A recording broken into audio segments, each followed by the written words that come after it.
بسم اللہ الرحمن الرحیم۔ السلام علیکم ورحمۃ اللہ وبرکاتہ۔ آج کی اسپیچ شروع کرنے سے پہلے میں آپ کو ایک ویڈیو دکھانا چاہتا ہوں۔ خیر ایسے نظر تو نہیں آئے گی، شاید آپ لوگوں کو آواز آ جائے تھوڑی سی۔ میں نے دیکھا بڑے بڑے داڑیوں والے اس کے ساتھ جو خوفزدہ بیٹھے ہوئے، ہم کہیں انکار کریں تو کافر نہ ہو جائے، اگر ہم کہیں انکار کریں تو کہیں کافر نہ ہو جائے۔ مولانا صاحب یہ فرما رہے ہیں کہ بڑے بڑے داڑیوں والے ان کے سامنے ایسے بیٹھے ہیں کہ جیسے اگر وہ نہ مانیں گے کہیں کافر ہی نہ ہو جائے، اور یہ کہ بہت سارے لوگ تو ہر کسی کے ساتھ شامل ہو جاتے ہیں، ذرا نم ہو تو یہ مٹی پر تو بڑی زرخیز ہے۔ اب میں یہ بتانا چاہتا ہوں کہ یہ لوگ جو بڑے بڑے داڑھیوں والے ہیں یہ کیوں بیٹھے ہوئے ہیں، اور جبکہ میری داڑھی نہیں ہے۔ تو اس کی ایک ہی ریزن ہے کہ اب میں آپ لوگوں کے سامنے ہوں، نہ میری داڑھی ہے، نہ میں ریلیجیس پرسن ہوں، اور نہ میری کوئی نمازیں ہیں، نہ میرا کوئی شاید کوئی اور نیک عمل ہو۔ تو آخر ایسی کون سی وجہ ہے جو آپ لوگ یہاں پہ آ جاتے ہیں؟ تو یہ چیز میں آج ڈسکس کرنا چاہتا ہوں۔ تو یہ جو مولانا ہیں انہوں نے کہا کہ بڑے بڑے داڑھیوں والے ایسے اللہ معاف کرے خوف زدہ ہو کے بیٹھے ہیں، ایسی بات بالکل بھی نہیں ہے۔ میں ان لوگوں کے آپ لوگوں کے مشورے سے چلتا ہوں، اور آج آپ نے دیکھا ہے کہ میں نے 3 پیس سوٹ بھی پہنا ہوا ہے۔ تو یہ میں نے لائف میں پہلی بار پہنا ہے، اور میں نے انہی لوگوں کے کہنے پہ پہنا ہے، تو ایسی بات بالکل بھی نہیں ہے۔ اب میں یہ بتانا چاہتا ہوں کہ یہ لوگ کیوں یہاں پہ بیٹھے ہوئے ہیں، یعنی اگر آپ دیکھیں تو پوری دنیا سے لوگ بلیو کرتے ہیں ڈریمز کا، تو وہ کیوں کرتے ہیں؟ تو اس کی ایک ہی ریزن اللہ نے خوابوں میں دکھائی، 2 ریزنز دکھائی۔ تو پہلی تو یہ کہ اگر اللہ رحمان نہ ہوتا تو آج نہ میں یہاں پہ ہوتا اور نہ آپ لوگ یہاں پہ ہوتے۔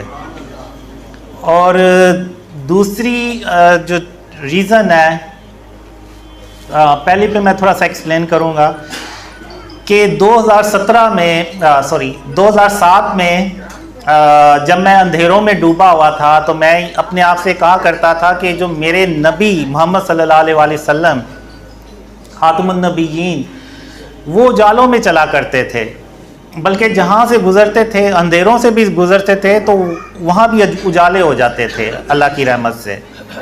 تو میں کہاں پہ اندھیروں میں ڈوبتا چلا جا رہا ہوں؟ تو تب میں نے 2007 میں اللہ کو پہلی بار رحمان کہہ کے بلایا، تو اور میں نے اللہ سے کہا کہ بے شک میں اے رحمان بے شک میں گنہگار ہوں، اور بے شک تو ہی پاک ہے، اور بے شک میں ہی گنہگار ہوں، اور اگر تو نے میرے حال پہ رحم کے ساتھ توجہ نہ فرمائی اور مجھے ان اندھیروں سے باہر نہ نکالا تو میں محمد صلی اللہ علیہ وسلم کا امتی ہونے کے باوجود گھاٹا پانے والوں میں سے ہو جاؤں گا۔ تو یہ میں نے دعا اللہ سے کی۔ تو اس کے بعد اللہ نے مجھے خوابوں میں سکھانا شروع کر دیا، اور پھر ایک خواب میں اللہ نے مجھے یہ بھی بتایا کہ قاسم جب تم نے مجھے پہلی بار رحمان کہہ کے بلایا تو پھر میں نے یہ نہیں دیکھا کہ تم کتنے گناہ گار ہو اور کون ہو، پھر میں نے یہ دیکھا بس کہ میرے بندے نے مجھے رحمان کہہ کے بلایا، اور اب یہ مجھے پروف کرنا ہے کہ وہ اللہ جو ہے وہ رحمان ہے، سب سے بڑھ کر رحمان ہے۔ تو پھر اللہ نے مجھے شرک کے بارے میں اور اس کی اقسام کے بارے میں بتایا، اور اللہ نے مجھے کہا بہت سارے خوابوں میں کہا کہ اللہ قیامت کے دن جس کے چاہے گا گناہ بخش دے گا مگر شرک کبھی معاف نہیں کرے گا۔ تو اس کے بعد پھر میں نے اپنے آپ کو شرک سے بچانا شروع کر دیا، اور اپنے ایون نفس سے بھی میری جنگ چلتی رہتی تھی، اور میں نے بس یہی کہا کہ اللہ کو میں نے ہر حال میں راضی کرنا ہے۔ تو اب یہ جو کچھ بھی ہوا، پھر اللہ نے مجھے ڈریمز دکھائے، پھر میں نے جب 2015 میں ڈریم شیئر کرنا شروع کیے تو اس وقت مجھے محلے میں بھی کوئی لوگ محلے دار بھی مجھے نہیں تھے جانتے. تو آج اگر آپ دیکھیں تو 2015 سے لے کے آج 2023 تقریباً 8 سال، تو اللہ نے جو خواب تھے وہ پوری دنیا میں پھیلائے. ایون اگر آپ یوٹیوب پہ دیکھیں تو بڑے بڑے علماء نے بے شک مخالف میں ہی بات کیوں نہ کی، ان تک وہ خبر پہنچ گئی. یعنی اللہ نے وہ خواب جو تھے وہ ان تک پہنچا دیے. تو یہ اللہ کی مدد کے بغیر تو ناممکن تھا کہ ایسا کچھ ہوتا. تو اب اللہ نے اتنی کیوں مدد کی، جبکہ میں ریلیجیس بھی نہیں ہوں اور میری داڑھی بھی نہیں ہے اور نہ میں کوئی اتنا اچھا انسان ہوں. تو اللہ نے مجھے ایک ہی ریزن بتائی، جو دوسری ریزن جو تھی وہ یہ بتائی اللہ نے کہ قاسم میں تیری صرف اس لیے مدد کر رہا ہوں کہ تو نے اپنے آپ کو شرک اور اس کی اقسام سے بچانا شروع کر دیا. اب میں نے بچانا شروع کر دیا، یعنی مکمل طور پہ میں بھی نہیں اس پہ ابھی تک کنٹرول کر سکا، کیونکہ آپ کو پتہ ہے ہر روز کوئی نہ کوئی چیز لے کے آنی پڑتی ہے، تو ان پہ تصاویر وغیرہ ہوتی ہیں، تو وہ بس اسی لائف اسی میں گزر جاتی ہے، گزر رہی ہے کہ وہ ان تصاویر کو ختم کرتے ہوئے. تو یہ جو کوشش ہے نا، یہ اللہ کو پسند آ گئی. تو اب اگر آپ دیکھیں تو اللہ نے جو جتنے بھی اپنے نبی اور رسول بھیجے، تو اللہ نے قرآن میں لکھا ہوا ہے کہ اللہ نے نبیوں کے جو درجات ہیں وہ ایک دوسرے سے بلند فرمائے، ان کو بلند درجات کیا. یعنی ایک نبی کو دوسرے نبی پر بلند درجہ دیا. تو اب وہ کیا آخر اللہ نے کوالٹی یا اس کا کیا معیار سیٹ کیا کہ کس نبی کو بڑا درجہ ملے گا؟ تو اگر آپ وہ قرآن دیکھیں، اس کو قرآن کو ترجمے کے ساتھ سنیں، تو اللہ نے یہ چیزیں قرآن میں واضح طور پر ارشاد فرمائی ہوئی ہیں. اور وہ یہ ہے کہ اللہ نے جو شرک ہے نا، اس کی بیس پہ نبیوں کو درجات عطا کیے. اب اگر آپ دیکھیں تو خاتم النبیین حضرت محمد صلی اللہ علیہ وآلہ وسلم، اللہ نے ان کو سب سے بڑا جو درجہ ہے نا وہ دیا، یعنی تمام نبیوں کا سردار بنایا اور تمام جہانوں کے لیے رحمت للعالمین بنایا، اور اپنا سب سے آخری اور سب سے پیارے نبی بنائے. اور اللہ نے محمد صلی اللہ علیہ وسلم کا نام خود اپنے نام کے ساتھ لکھا. تو وہ جو کوالٹی تھی آپ صلی اللہ علیہ وسلم کی، وہ جو شرک اور اس کی اقسام سے انہوں نے خود بھی اپنے آپ کو بچایا اور اپنی امت کو بھی اس کی تلقین کی، تو وہ وجہ اللہ نے بنائی اور ان کو اتنا بڑا جو درجہ ہے وہ اپنی رحمت سے عطا کیا. اب اگر آپ دیکھیں تو اور کسی نبی نے اپنی امت کو اتنی شرک اور اس کی ڈیٹیل میں کبھی نہیں بتایا. اگر آپ دیکھیں تو اللہ نے سورہ سبا میں یہ ارشاد فرمایا ہوا ہے کہ اللہ نے بڑے جو جنات ہیں وہ اللہ نے سلیمان علیہ السلام کے تابع کر دیے، اور وہ ان کے لیے بڑے بڑے قلعے بناتے تھے اور تصاویر بناتے تھے. تو یعنی یہاں سے اس آیت سے یہ ثابت ہوتا ہے کہ سلیمان علیہ السلام کے دور میں تصاویر الاؤڈ تھیں، یعنی وہ بنائی جاتی تھی تصاویر. اور اگر آپ دیکھیں تو سورہ یوسف، وہاں پہ اگر آپ دیکھیں تو یوسف علیہ السلام کے جو بھائی تھے اور ان کے جو ماں باپ تھے، انہوں نے سجدہ تعظیمی کیا یوسف علیہ السلام کو. تو یہاں سے یہ بات بھی ثابت ہوتی ہے کہ یوسف علیہ السلام کے دور میں سجدہ تعظیمی جائز تھا. پھر اگر آپ سورہ کاف دیکھیں تو سورہ کاف میں اللہ نے بتایا ہوا ہے کہ جو لوگ تھے، جب اصحاب کاف دوبارہ اللہ نے ان کو جگایا، تو کچھ لوگوں نے یہ مشورہ دیا کہ ہم ان کی جگہ پہ مزار بنائیں گے، بلڈنگ بنائیں گے، یعنی مزار بنائیں گے. تو یعنی یہاں سے یہ ثابت ہوتا ہے کہ اس دور میں عیسیٰ علیہ السلام کے دور میں مزارات یا مقبرے جو تھے یہ بھی الاؤڈ تھے.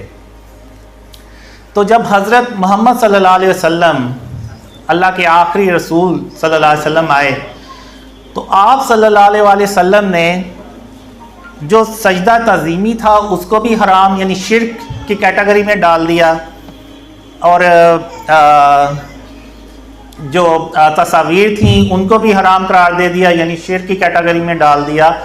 اور جو مزارات تھے یعنی ایک حدیث ہے کہ آپ صلی اللہ علیہ وسلم نے حضرت علی رضی تعالیٰ عنہ کو یہ مشن دیا کہ جتنی بھی قبریں ہیں ان سب کو برابر کر دیں اور جتنی بھی تصاویر اور بت ہیں ان سب کو توڑ دیں اور ختم کر دیں.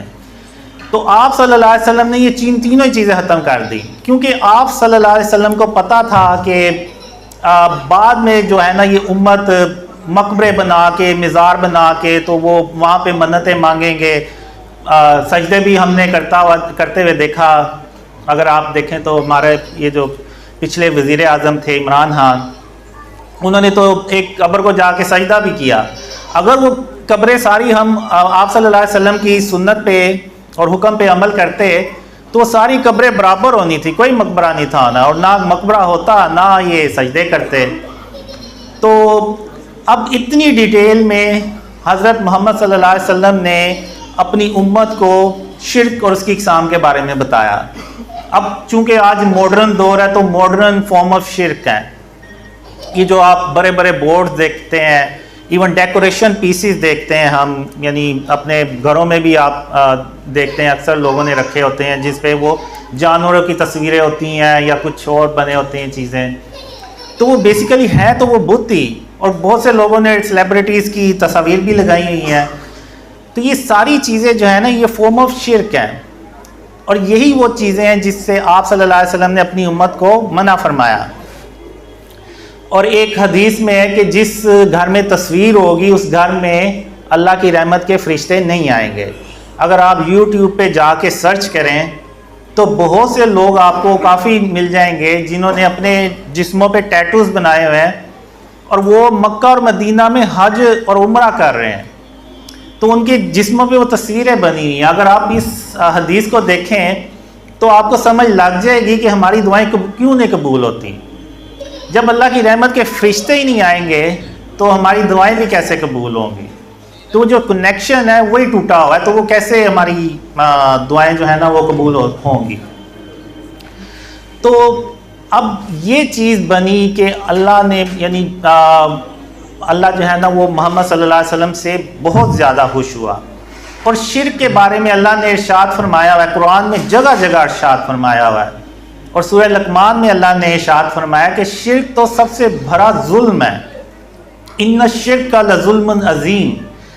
اور ایک قرآن میں اور جگہ اللہ نے ارشاد فرمایا کہ جو شرک کرتا ہے وہ جس نے شرک کیا اس نے گویا اپنی جان پہ ظلم کیا. تو اگر ہم اینڈ آف ٹائم سے ریلیٹڈ احادیث پڑھیں تو ان میں یہ لکھا ہوا ہے واضح طور پہ کہ قریب قیامت کے جو دنیا ہے نا وہ پوری شرک سے یہ ظلم سے بھر چکی ہوگی.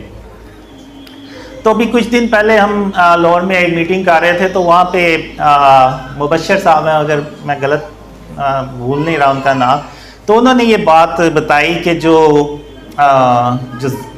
شرک ہے وہ بیسیکلی ظلم ہے, اور وہ جو ظلم یعنی جس چیز کا وہ احادیث میں ذکر کیا گیا ہے تو وہ یہی ظلم ہے کہ وہ جو ظلم ہے نا وہ پوری دنیا میں اگر آپ دیکھیں تو پوری دنیا میں اس وقت پھیلا ہوا ہے. یعنی جو شرک ہے نا وہ پوری دنیا میں پھیلا ہوا ہے. آپ دیکھ لیں ایون مسلمان ملکوں میں دیکھ لیں, آپ بڑے بڑے بورڈز نظر آئیں گے. آپ کسی بھی ہاؤسنگ سوسائٹی میں چلے جائیں آپ کو وہاں پہ بت نظر آئیں گے پڑے ہوئے. ایون آپ کپڑوں کی دکانوں پہ چلے جائیں وہاں پہ آپ کو بت نظر آئیں گے. اور یہ وہی بت ہیں جو حضرت ابراہیم علیہ السلام نے, ایسے ہی بت تھے وہ بھی جو حضرت ابراہیم علیہ السلام نے توڑے, جو محمد صلی اللہ علیہ وسلم نے فتح مکہ پہ توڑے. تو وہ بس شکلوں میں فرق ہے, سائز میں فرق ہے, یا میٹیریل کا فرق ہوگا. باقی وہ بھی بت ہیں یہ بھی بت ہیں, وہ بھی بجان تھے یہ بھی بجان ہیں. تو آج ہم نے یہ جو شرک ہے نا یہ پوری دنیا میں پھیلایا ہوا ہے. اور یہ پوری دنیا جو ہے نا اس وقت شرک سے ظلم سے بھری ہوئی ہے، اور ہم یہ سمجھتے تھے کہ شاید وہ جو ظلم ہے وہ انسانوں پہ ہوگا یا بچوں پہ یا اس طرح سے کچھ ہوگا، لیکن بیسیکلی جو وہ شرک ہے نا وہ ظلم ہے، وہ پوری دنیا میں پھیلا ہوا ہے۔ اب حضرت محمد صلی اللہ علیہ وسلم کے بعد یہاں پہ میں چار جو مجھے اللہ نے خوابوں میں دکھایا، جو چار بڑے اللہ کے نبی ہیں جو ٹاپ 4 رینک میں آتے ہیں، تو ان کے بارے میں بتایا۔ تو میں نے ایک خاتم النبیین محمد صلی اللہ علیہ وسلم کے بارے میں آپ کو بتایا۔ جو دوسرے اللہ کے نبی ہیں جن کا دوسرا رینک ہے وہ ہیں ابراہیم علیہ السلام۔ اب ابراہیم علیہ السلام کی بھی آپ دیکھیں تو اللہ نے قرآن میں جو کوالٹیز ہیں وہ بیان کی ہوئی ہیں، اور وہ کوالٹیز کیا تھیں کہ ابراہیم علیہ السلام ایک اللہ کو تلاش کر رہے تھے۔ جب انہوں نے سورج کو دیکھا تو وہ انہوں نے خیال کیا کہ شاید یہ معبود ہے، تو وہ جب غروب ہو گیا تو انہوں نے کہا کہ نہیں تو غروب ہو گیا ہے۔ پھر جب چاند کو دیکھا تو انہوں نے کہا کہ شاید یہ چاند جو ہے یہ معبود ہے، تو وہ بھی غروب ہو گیا۔ ستاروں کو دیکھا تو وہ بھی غروب ہو گئے۔ تو پھر ابراہیم علیہ السلام نے کہا کہ اگر میرے پروردگار نے مجھے سیدھا رستہ نہ دکھایا تو میں بھٹک جاؤں گا۔ تو پھر اللہ نے ان پہ وحی نازل کی، اور پھر اگر آپ دیکھیں تو وہ اپنے دور کے سب سے ظالم بادشاہ کے پاس گئے، نمرود کے پاس گئے، اور اس کو توحید کی دعوت دی۔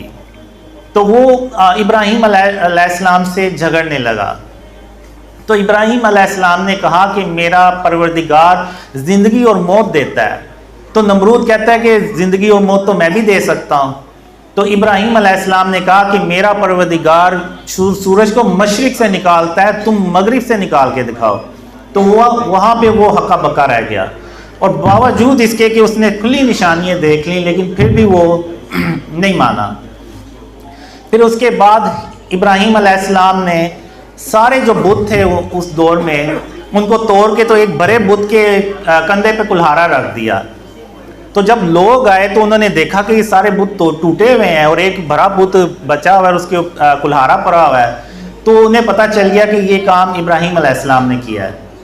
تو جب ابراہیم علیہ السلام سے پوچھا گیا تو ابراہیم علیہ السلام نے کہا کہ جو بڑا بت ہے آپ اس سے پوچھیں، اس کے سامنے سب کچھ ہوا ہے، تو اس نے کیوں نہیں بتایا، یہ اس سے پوچھیں، آپ اس کو پتہ ہوگا۔ تو انہوں نے کہا یہ تو ان کافروں نے کہا یہ تو بے جان ہے، یہ تو بت ہے، یہ کیسے بولے گا۔ تو پھر ابراہیم علیہ السلام نے کہا کہ پھر تم سوچتے کیوں نہیں ہو، جب یہ تمہیں نہ کوئی فائدہ دے سکتا ہے کوئی نقصان دے سکتا ہے تو پھر تم اس کی پوجا کیوں کرتے ہو۔ تو وہ بجائے اس کے کہ سمجھتے وہ ابراہیم علیہ السلام پہ اور غصے ہوئے، اور یہاں تک کہ ابراہیم علیہ السلام کو آگ میں ڈال دیا۔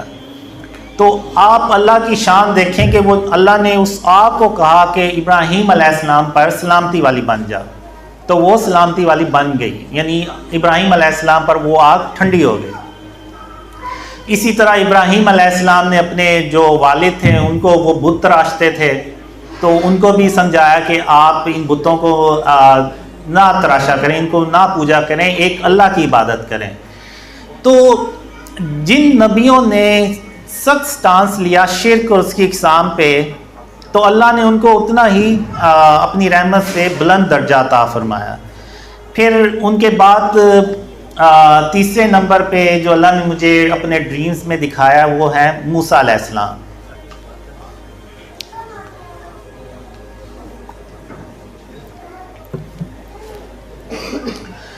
تو موسیٰ علیہ السلام کا ذکر تو قرآن میں کافی جگہ پہ ہے۔ تو موسیٰ علیہ السلام کا بھی آپ کو پتہ ہے کہ وہ ایک بہت ہی ظالم فرعون تھا جن کے دور میں وہ پیدا ہوئے تھے، یہاں تک کہ اس نے سارے بچوں کو مارنے کا بھی حکم دیا، لیکن اللہ نے ایسی تدبیر کی کہ موسیٰ علیہ السلام کو اسی کے محل میں پہنچا دیا اور پھر وہ وہیں پلے بھرے۔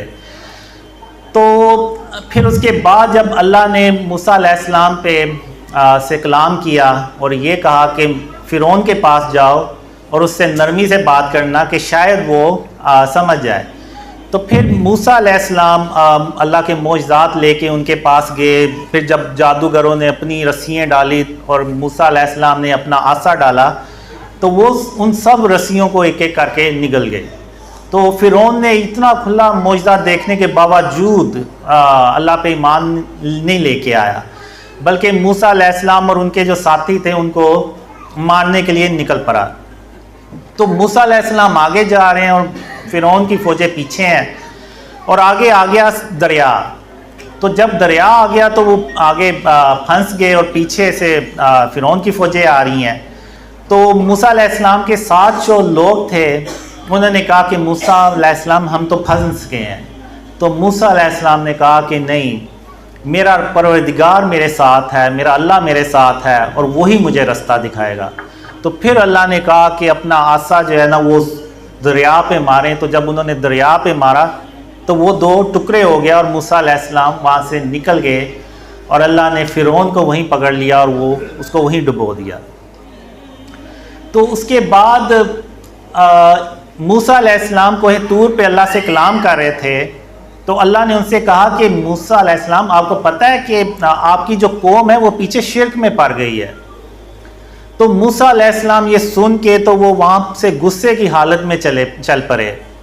اور یہاں پہ اب دیکھیں کہ ہارون علیہ السلام اللہ کے نبی بھی ہیں اور موسیٰ علیہ السلام کے بڑے بھائی بھی ہیں، یعنی دو درجے یہاں پہ آ گئے، دو رینکس آ گئے.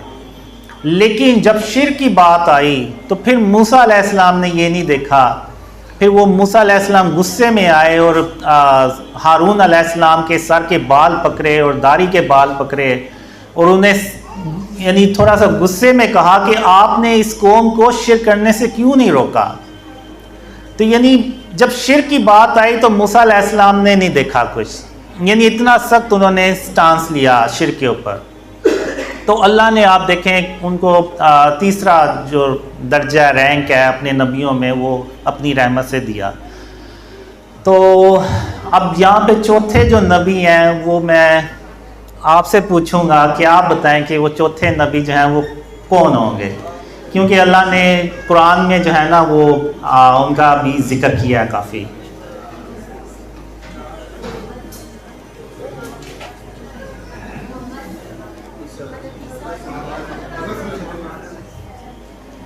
جی ہاں جی، جو اللہ نے مجھے ڈریمز میں دکھایا ہے چوتھے نمبر پہ سلیمان علیہ السلام وہ آتے ہیں. تو سلیمان علیہ السلام کا بھی اللہ نے ذکر کیا ہوا ہے اور سلیمان علیہ السلام کی ایک دعا بھی ہے کہ انہوں نے اللہ سے دعا کی کہ جیسی حکومت اللہ نے ان کو دی ہے نہ اس سے پہلے کسی کو دی ہو نہ اس کے بعد اللہ کسی کو یہ ایسی حکومت دے. اور اگر آپ دیکھیں تو سلیمان علیہ السلام نے سب سے لگژری لائف، نبیوں میں سب سے لگژری لائف گزاری ہے اور اللہ نے ان کے جنات اور ہوائیں جو تھی وہ سلیمان علیہ السلام کے تابع کر دی اور جانوروں کو بھی ان کے تابع کر دیا. تو جب سلیمان علیہ السلام نے جنوں، انسانوں اور جانوروں کی جماعتیں بنائیں تو دیکھا کہ ہدہد غائب ہے. تو سلیمان علیہ السلام نے کہا کہ یہ کیا وجہ ہے کہ یہ ہدہد غائب ہے یا یہ کہاں غائب ہو گیا ہے. تو سلیمان علیہ السلام نے کہا کہ میں اس کو سخت سزا دوں گا یا ذبح کر ڈالوں گا یا پھر یہ اپنی غیر حاضری کی کوئی دلیل پیش کرے گا مجھے. تو اب جب اللہ کے نبی کا حکم آ جاتا ہے تو وہ پھر سب کو حاضر ہونا پڑتا ہے. اب خود کوئی یہ ریزن نہیں تھا دے سکتا کہ میرے بچے بھوکے تھے یا میں کہیں پہ مصروف تھا. نہیں، جب اللہ کے نبی نے حکم دے دیا تو اس کو ہر حال میں وہاں پہ موجود ہونا چاہیے تھا. اب اس کے بچنے کی جو ریزن تھی وہ بھی اللہ نے یہ بنائی کہ وہ جب ہدہد واپس آیا تو ہدہد نے سلیمان علیہ السلام سے کہا کہ مجھے ایک ایسی قوم کا پتہ چلا ہے جس کا آپ کو علم نہیں ہے اور اس قوم پہ ایک عورت حکومت کرتی ہے اور میں نے دیکھا کہ وہ لوگ اللہ کو سجدہ کرنے کی بجائے سورج کو سجدہ کرتے ہیں اور وہ شرک کرتے ہیں. تو سلیمان علیہ السلام نے پھر اس جو ہدہد کی جو جان ہے نا وہ اس وجہ سے بخش دی، اور سلیمان علیہ السلام نے کہا کہ میرا ہاتھ لے جاؤ اور یہ ہاتھ ان کے پاس ڈال دینا اور پھر ان کے باتیں سننا کہ وہ کیا جواب دیتے ہیں۔ تو ملکہ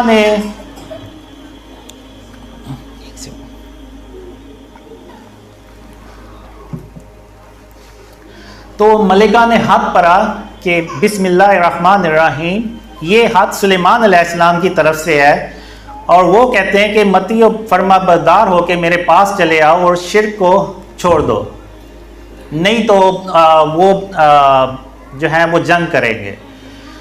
تو پھر وہ جو ملکہ ہے اس کا نام سبا تھا، ملکہ سبا، تو وہ اپنے درباریوں سے پوچھتی ہیں کہ آپ مجھے مشورہ دیں کہ ہم کیا کریں۔ تو ان کے جو درباری تھے وہ کہتے ہیں کہ ہم سخت جنگجو ہیں اور ہم جنگ کے لیے تیار ہیں، لیکن آپ جو مشورہ دیں تو سوچ سمجھ کے دیں۔ تو ملکہ سبا نے کہا کہ جب بادشاہ کسی قوم پہ چڑھائی کرتے ہیں تو وہاں کے عزت والوں کو بے عزت کر دیتے ہیں، ذلیل کر دیتے ہیں، تو میں ان کے پاس کچھ تحفے بھیجتی ہوں۔ تو جب قاصد سلیمان علیہ السلام کے پاس تحفے لے کے پہنچے تو سلیمان علیہ السلام نے کہا کہ کیا تم مجھے مال سے مدد دینا چاہتے ہو؟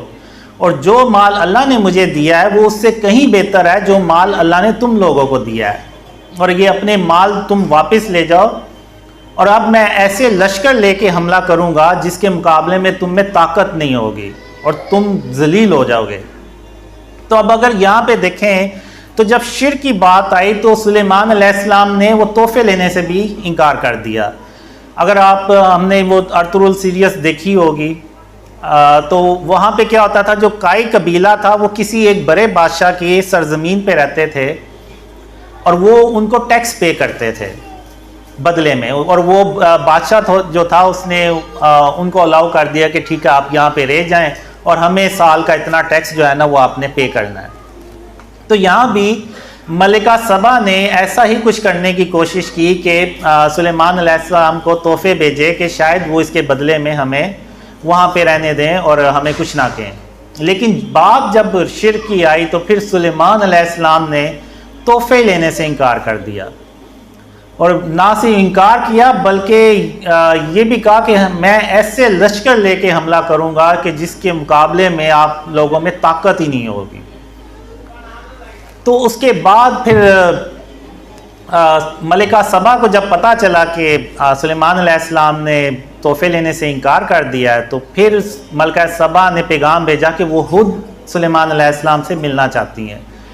تو سلیمان علیہ السلام اپنے دربار میں بیٹھے ہوتے ہیں اور کہتے ہیں کہ کیا کوئی تم میں سے ایسا ہے کہ اس سے پہلے کہ ملکہ میرے پاس آئے ملکہ کا تخت میرے پاس لے آئے؟ تو جنات میں سے ایک قوی ہیکل جن اٹھتا ہے اور کہتا ہے کہ آپ اس سے پہلے کہ آپ اپنی سیٹ سے جگہ سے اٹھیں میں اس کو آپ کے پاس لا حاضر کرتا ہوں اور میں امانت دار بھی ہوں۔ اب ایک شخص، قرآن میں ایک شخص کا ذکر ہے، واللہ علم وہ ایک عام شخص بھی ہو سکتا ہے، کوئی بھی ہو سکتا ہے۔ تو وہ سلیمان علیہ السلام سے کہتا ہے کہ میں آپ کی آنکھ کے جھپکنے سے پہلے ملکہ کا تخت آپ کے پاس لے آتا ہوں۔ تو سلیمان علیہ السلام نے جب ملکہ کا تخت اپنے سامنے دیکھا تو وہاں پہ سلیمان علیہ السلام نے کہا کہ یہ میرے پروردگار کا فضل ہے کہ مجھے آزمائے کہ میں اللہ کا شکر ادا کرتا ہوں یا کفران نعمت کرتا ہوں، اور جو کوئی اللہ کا شکر ادا کرتا ہے تو اپنی ہی جان کے فائدے کے لیے اللہ کا شکر ادا کرتا ہے، اور جو کوئی ناشکری کرتا ہے تو میرا پروردگار بے نیاز ہے، کرم کرنے والا ہے۔ تو یہاں پہ آپ دیکھیں تو سلیمان علیہ السلام اگر چاہتے تو وہ ہواؤں کو خود حکم دیتے تھے اور وہ ہوائیں ملکہ کا تخت لے آتے، لیکن سلیمان علیہ السلام نے یہاں پہ شاید یہ دیکھنا چاہا کہ کیا اللہ نے ایسا علم کسی اور کو بھی دیا جیسا علم ان کے پاس ہے۔ تو جب سلیمان علیہ السلام نے دیکھا کہ ایک عام درباری کے پاس بھی ایسا علم اللہ نے اس کو دیا ہے کہ وہ بھی میری آنکھ کے جھپکنے سے پہلے تخت کو لے آیا ہے، تو ان کے دل میں کوئی کینہ، کوئی بغض، کوئی ایسی چیز نہیں آئی، بلکہ انہوں نے اللہ کا شکر ادا کیا کہ جو علم اللہ نے ان کو سکھایا اس پہ انہوں نے اللہ کا شکر ادا کیا. ورنہ اگر آج آپ دیکھیں تو بڑے بڑے علماء ان ڈریمز کی مخالفت کیوں کر رہے ہیں؟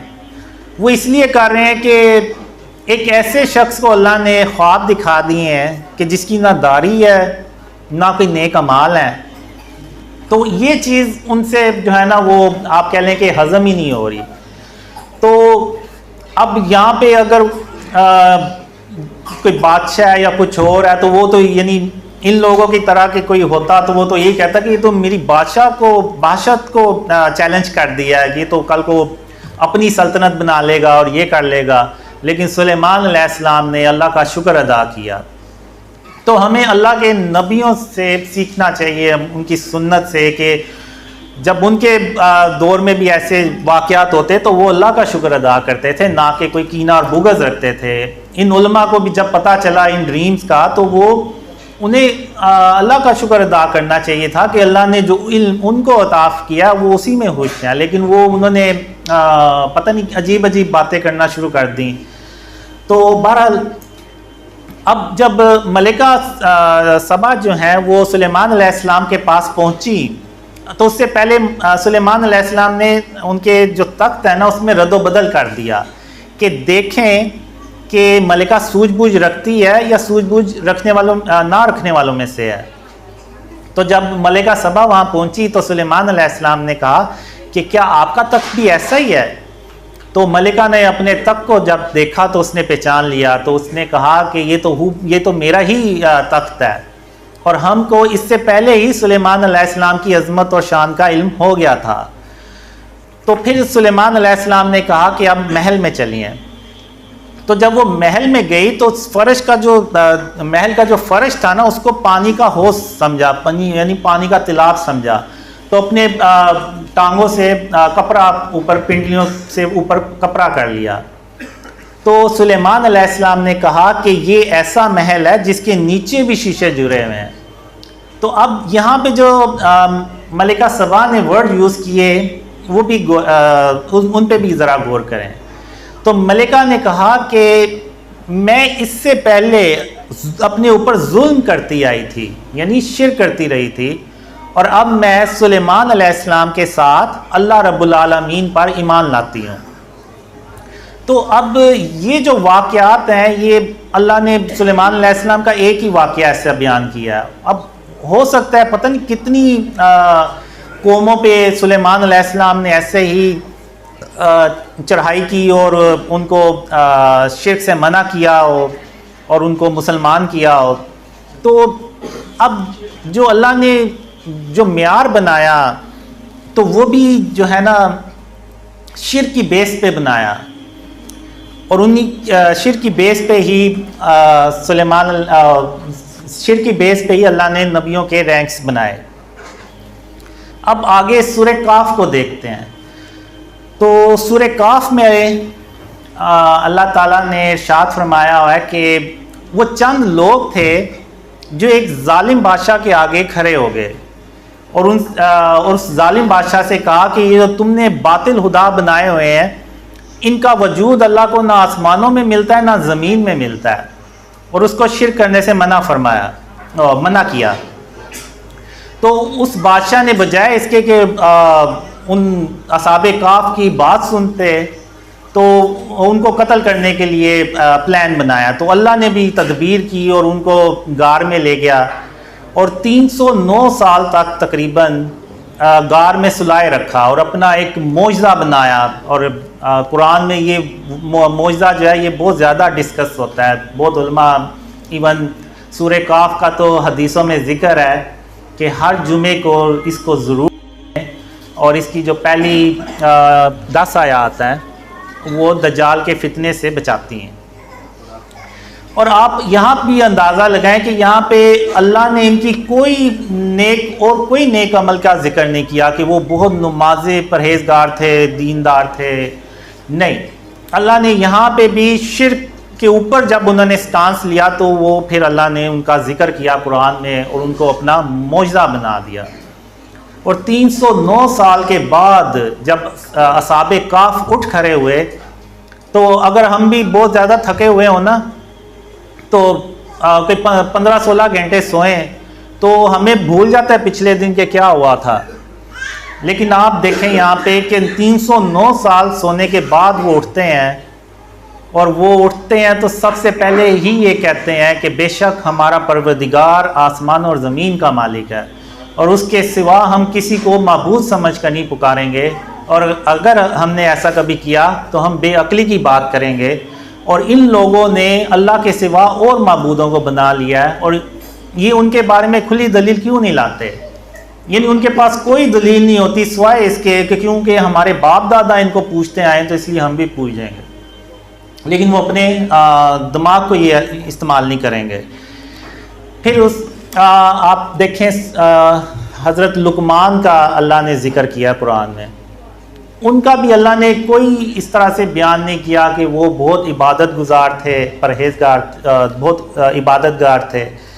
وہاں بھی اللہ نے ان کی جو کوالٹی بیان کی تو وہ یہی بیان کی شرک کے اوپر, اور انہوں نے اپنے بیٹے سے کہا کہ شرک کبھی مت کرنا, شرک تو بہت بڑا ظلم ہے, ان الشرک لظلم عظیم. اور یہی بات اللہ کو پسند آئی اور اللہ نے سورہ یعنی ان کے نام سے ایک پوری سورت اتار دی, یعنی سورہ لقمان کے نام سے پوری سورت اتار دی.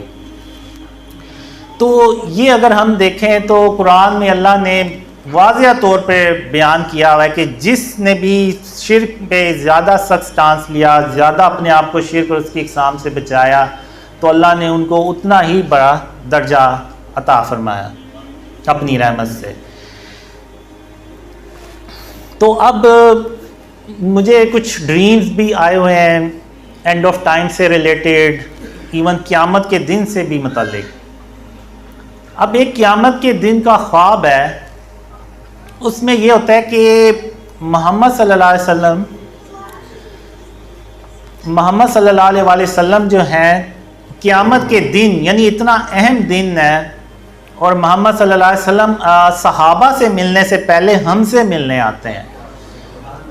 یعنی جو ہم کھڑے ہوتے ہیں, میں اور میرے ساتھ جو لوگ ہوتے ہیں ان سے ملنے آتے ہیں, اور ان پرسن ملتے ہیں, سب سے ایک ایک سے ملتے ہیں, جیسے میں ابھی آپ سے ملا ہوں. تو اس طرح سب سے وہ ملتے ہیں.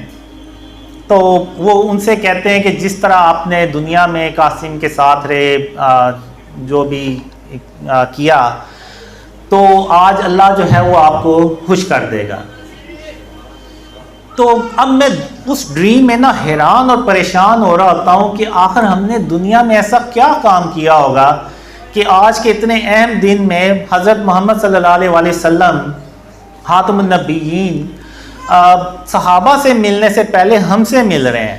اور صحابہ جو 4 بڑے صحابہ ہیں خلفائے راشدین, وہ ہماری طرف دیکھ رہے ہوتے ہیں اور ایسی نگاہوں سے دیکھ رہے ہوتے ہیں کہ آخر یہ لوگ کون ہیں کہ آج کے دن محمد صلی اللہ علیہ وسلم ان سے مل رہے ہیں اور ان سے پہلے مل رہے ہیں, ہم سے نہیں مل رہے. تو اس سے مجھے نہیں پتا چلا کہ آخر یہ ہم دنیا میں ایسا کیا کام کریں گے جو اللہ اور محمد صلی اللہ علیہ وسلم ہم سے اتنا خوش ہوں گے.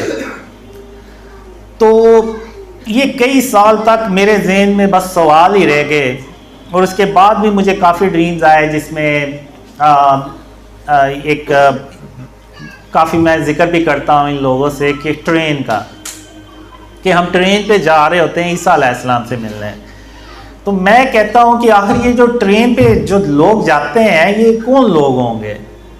تو اللہ یعنی ان کو کیسے چنے گا, یا کیا ان کا وہ چننے کی جو بنیاد ہے وہ کیا ہوگی, معیار کیا ہوگا چننے کا؟ تو اب مجھے سمجھ آئی جب میں نے ڈریم شیئر کرنا شروع کیے, جب شرک اور اس کی اقسام کے بارے میں بتانا شروع کیا. تو اور ایک ڈریم میں اللہ نے مجھے یہ بھی, کافی ڈریمز ہیں, اللہ نے مجھے یہ بھی کہا کہ قاسم میں تیری صرف اس لیے مدد کر رہا ہوں کہ تو نے اپنے آپ کو شرک اور اس کی اقسام سے بچانا شروع کر دیا. تو اب مجھے یہ سمجھ لگی ہے کہ بیسیکلی ہم جو یہ شرک اور اس کی اقسام کا جو پیغام دنیا میں پھیلا رہے ہیں اور پوری امت کو دے رہے ہیں کہ جو شرک ہے یہ سب سے بڑا ظلم ہے, اور یہ دنیا سب ظلم سے بھر چکی ہے. اور اب اس ظلم سے بھری ہوئی دنیا کو اللہ کی مدد سے اور اس کی رحمت سے ہم جب ختم کریں گے اس ظلم کو، اور پھر حضرت اور پھر خاتم النبیین محمد صلی اللہ علیہ وسلم کا جو سچا اسلام ہے وہ پھیلے گا، تو پھر یہ دنیا امن سے بھرتی ہے۔ اور یہ بیسک تو یہ کہ یہ جو ظلم ہے یہ اللہ کی مدد سے ہم کرتے ہیں، ختم کرتے ہیں۔ تو اللہ جو ہے نا وہ اس عمل سے ہمارے اس عمل سے خوش ہوتا ہے، اور یہی وہ وجہ بنتی ہے کہ اللہ کے رسول صلی اللہ علیہ وآلہ وسلم قیامت کے دن صحابہ سے ملنے سے پہلے ہم سے ملتے ہیں۔ تو اس لیے جتنی بھی اسپیچز ہوتی ہیں، جتنا بھی انٹرویوز ہوتے ہیں، میں پوری کوشش کرتا ہوں کہ شرک کے بارے میں اویئرنیس پھیلائی جائے، لوگوں کو بتایا جائے کہ جو شرک ہے نا اس سے ہم نے ہر حال میں اپنے آپ کو بچانا ہے، اور لوگوں کو بھی تلقین کرنی ہے۔ ابھی یہ جو دیکھیں آپ کہتے ہیں جو فلسطین میں ہو رہا ہے، یہ کیوں نہیں اللہ ہماری مدد کر رہا، اور اللہ ہماری مدد کیوں کرے جبکہ ہم شرک کر رہے ہیں؟